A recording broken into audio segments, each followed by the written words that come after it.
एक संत के घर एक रात एक चोर घुस आया। घर में कुछ भी नहीं था, सिर्फ एक कंबल था। उसे संत ओढ़कर लेटा हुआ था। सर्द रात थी। संत रोने लगा क्योंकि घर में चोर आया और चुराने को कुछ भी नहीं है। इस पीड़ा से रोने लगा। उसकी सिसकियां सुनकर चोर ने पूछा कि भाई रो क्यों रहे हो? उससे रहा नहीं गया। उस संत ने कहा था कि तुम पहली बार तो आए हो, तुमने मुझे ये सौभाग्य दिया, मुझ संत को ये मौका दिया, वरना संतों के यहाँ चोरी करने कौन जाता है? सब सम्राटों के यहाँ जाते हैं। तुम चोरी करने आए तो तुमने मुझे सम्राट बना दिया। पल भर को मुझे भी लगा कि मेरे घर भी चोर आ सकते हैं।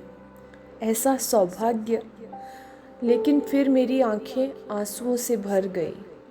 मैंने बहुत रोका कि तुम्हारे काम में बाधा न पड़े, लेकिन नहीं रुक पाया। सिसकियां निकल गई क्योंकि घर में कुछ है ही नहीं।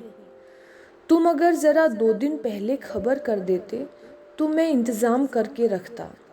दोबारा जब आओ तो सूचना तो दे देना। मैं गरीब आदमी हूँ, 2-4 दिन का समय होता तो कुछ मांग कर इकट्ठा कर लेता।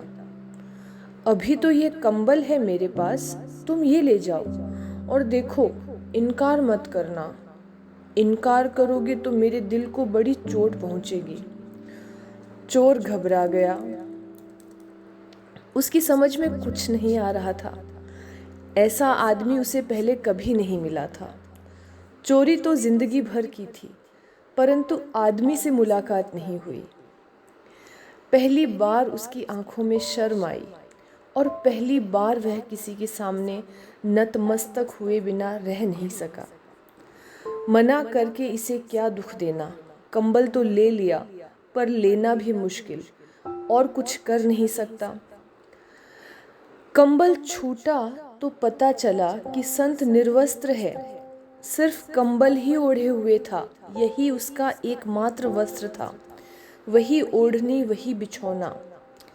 लेकिन संत ने कहा, तुम मेरी फिक्र मत करो, मुझे निर्वस्त्र रहने की आदत है। और तुम 3 मील चलकर गांव से आए। सर्द रात में कौन निकलता है घर से? कुत्ते भी दुबके पड़े हैं। तुम चुपचाप ले जाओ और दोबारा जब आओ तो मुझे खबर कर देना। चोर तो ऐसा घबरा गया कि एकदम निकलकर बाहर हो गया। और जब बाहर जा रहा था तब संत चिल्लाया और कहा, सुनो, कम से कम दरवाज़ा तो बंद करते जाओ, और हाँ, मुझे धन्यवाद भी दो।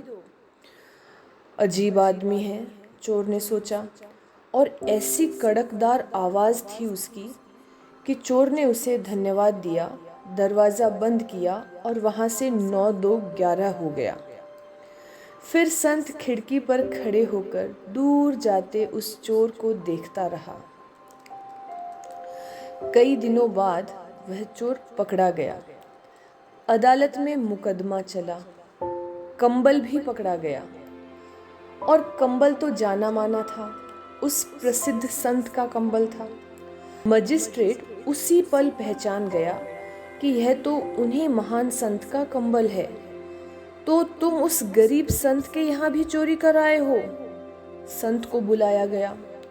मजिस्ट्रेट ने कहा कि अगर संत ने कह दिया कि यह कंबल मेरा है और तुमने चुराया है, फिर मुझे और किसी भी प्रमाण की ज़रूरत नहीं है। उस आदमी का एक कथन अनेक प्रमाणों से बड़ा है।